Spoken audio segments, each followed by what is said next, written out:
Yan, ito mga kaibigan, no? Mag-harvest tayo ng ano, ng yung tanim kong pwede.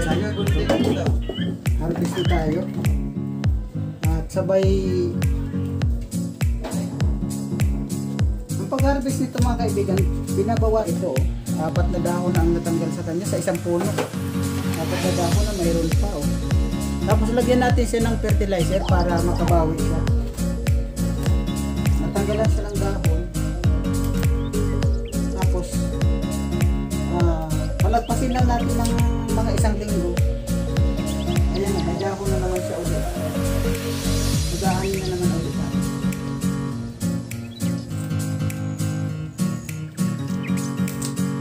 Ayan.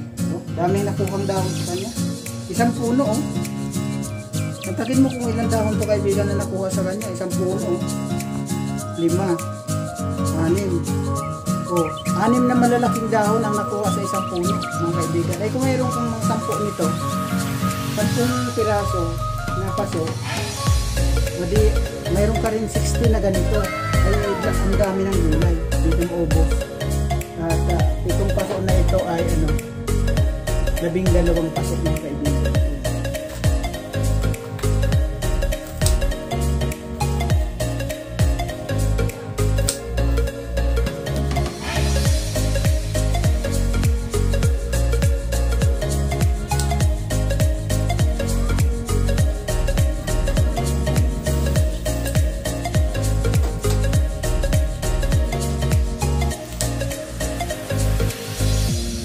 Mayroon din naman isang puno nang binawas ko 3.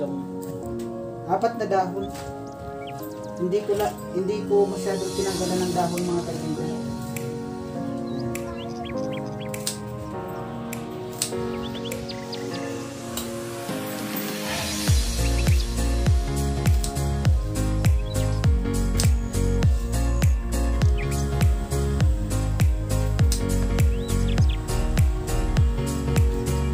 Gamitan natin ng gunting, mga kaibigan, pagka kukuha tayo.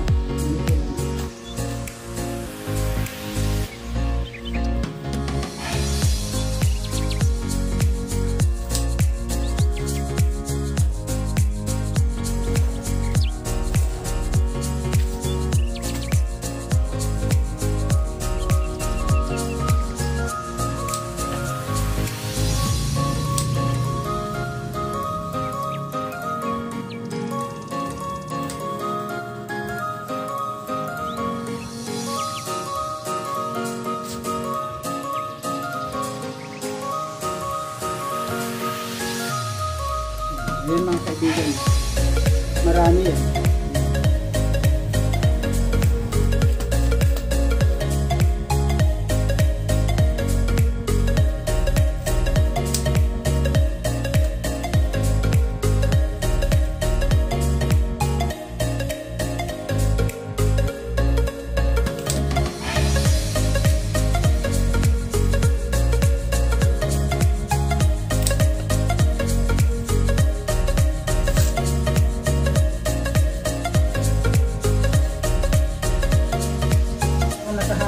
Isang puno na mga kaibigan, hindi pitsa yung mustasa, nakahalo.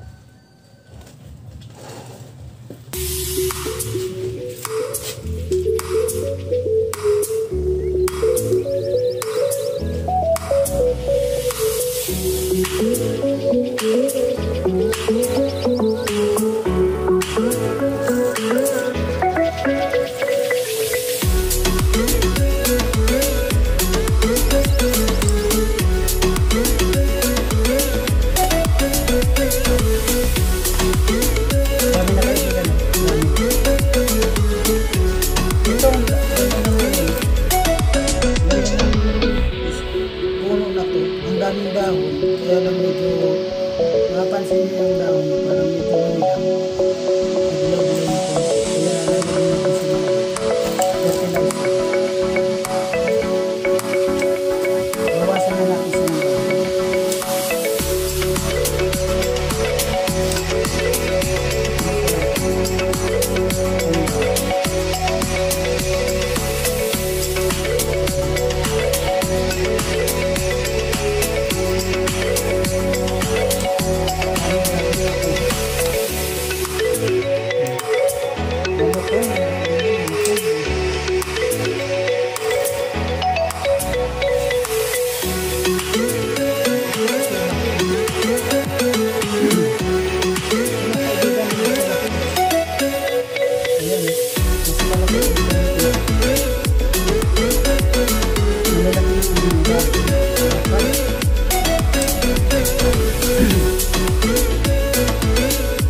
Dapat ng dahon.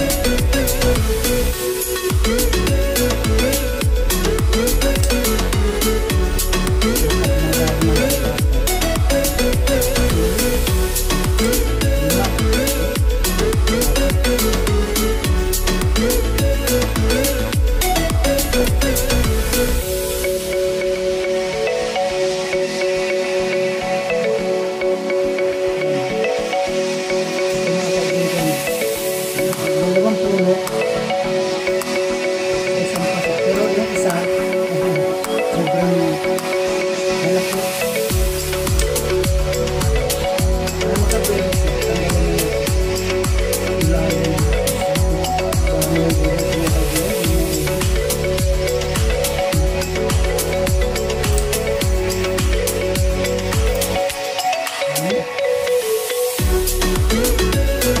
Tapos marami para sa pangalawang ano, marami tayong makuha isang iba.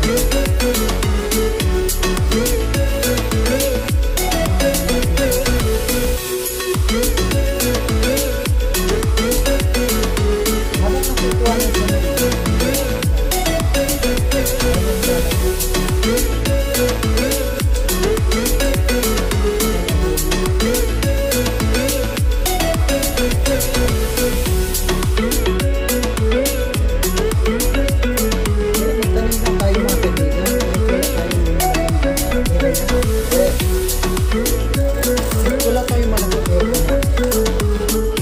pagtaniman natin. Pero, sabi ko po sa inyo ito eh, naging dalawang paso ito. Pero yung isang paso ay kumatayan ng sabihin 11 na lang ang piraso na paso. Pero, tingnan nyo kung gaano marami yung nakuha. Unang harvest to mga kaibigan, unang harvest pa lang.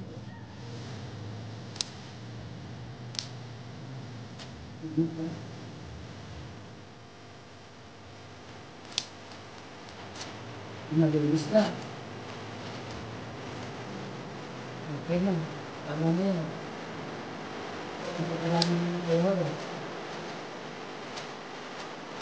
Kahit kung maliliit, ito yung itinulong nito. Parang ito yung itinulong nito. Mag-apply tayo na. Mag-apply tayo na ulit.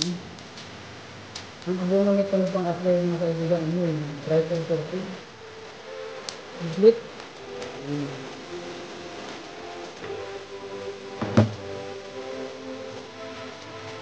Kinawa ka din. Parang mahirap na umubing yan sa inyo kung yung makatayo lang sila. Kaya nang nakita yung mga peta, yung kaibigan mo. Wala ko mo.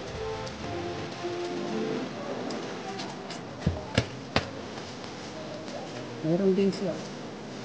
May nasa pa.